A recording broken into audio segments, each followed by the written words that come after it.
एक बार गौतम बुद्ध अपने शिष्यों के साथ जंगल से गुजर रहे थे। बहुत देर से वन में चलने के बाद बुद्ध और उनके सभी शिष्य एक विशाल पेड़ के नीचे बैठ गए। उस पेड़ के नीचे एक अलग सी शांति थी। सभी लोग उस शांति को अनुभव कर रहे थे।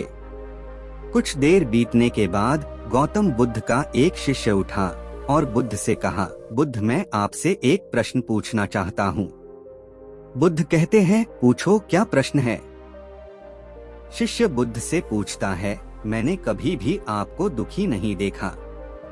आपके चेहरे पर हर समय एक अलग ही मुस्कुराहट रहती है और हमें भीतर तक आनंद से भर देती है। आपके चेहरे पर अलग सी चमक है जो हमें दुख से कोसों दूर कर देती है। पर मैं यह जानना चाहता हूँ कि मेरे भिक्षु बनने से पहले मेरे जीवन में बहुत सारा दुख था, जिसके कारण मैं भिक्षु बन गया। पर मैं अभी तक नहीं जान पाया हूँ कि दुख क्या है। क्या आप मुझे बता सकते हैं कि वास्तव में दुख क्या है? बुद्ध मुस्कुराते हैं और अपने भिक्षु से कहते हैं, दुख एक विचार से ज्यादा कुछ नहीं है। सभी शिष्य सुनकर चौंक गए और बुद्ध से पूछते हैं, परंतु बुद्ध, विचार तो आते हैं और चले जाते हैं, पर दुख एक बार आ जाता है तो जाने का नाम ही नहीं लेता।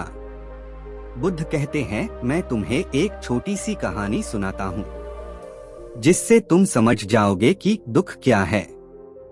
एक नगर में एक धनी सेठ रहता था। उसका एक वफादार नौकर था। वह सेठ अपने नौकर पर बहुत विश्वास करता था। वह सेठ अपने नौकर को कभी भी किसी बात के लिए नहीं डांटता, क्योंकि उसका नौकर वास्तव में बहुत ईमानदार था। एक बार उस सेठ को किसी काम से बाहर जाना पड़ा। 2-3 दिनों के बाद जब सेठ वापस लौटा तो वह एक कीमती सामान लेकर आया। वह उस कीमती सामान को अपने कमरे में सजाकर रख दिया और अपने नौकर से कहता है, तुम्हें खास तौर पर इस चीज का ध्यान रखना। ध्यान रहे यह टूटे नहीं। यह मुझे बहुत प्रिय है। नौकर कहता है, मालिक, मैं पूरा ध्यान रखूंगा, आप चिंता न करें। अगले ही दिन वह नौकर पूरे घर की सफाई कर रहा था। सफाई करते वक्त वह कीमती चीज उस नौकर के हाथ से फिसलकर नीचे गिरा और टूट गया।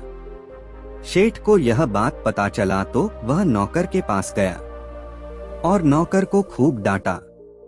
पर न तो वह उस नौकर को नौकरी से निकाल सकता था और न ही उसे पीट सकता था, क्योंकि वह उसका बहुत वफादार और पुराना नौकर था।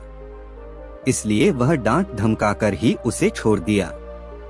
सेठ अपने उस कीमती चीज के बारे में सोच सोच कर बहुत दुखी हो गया।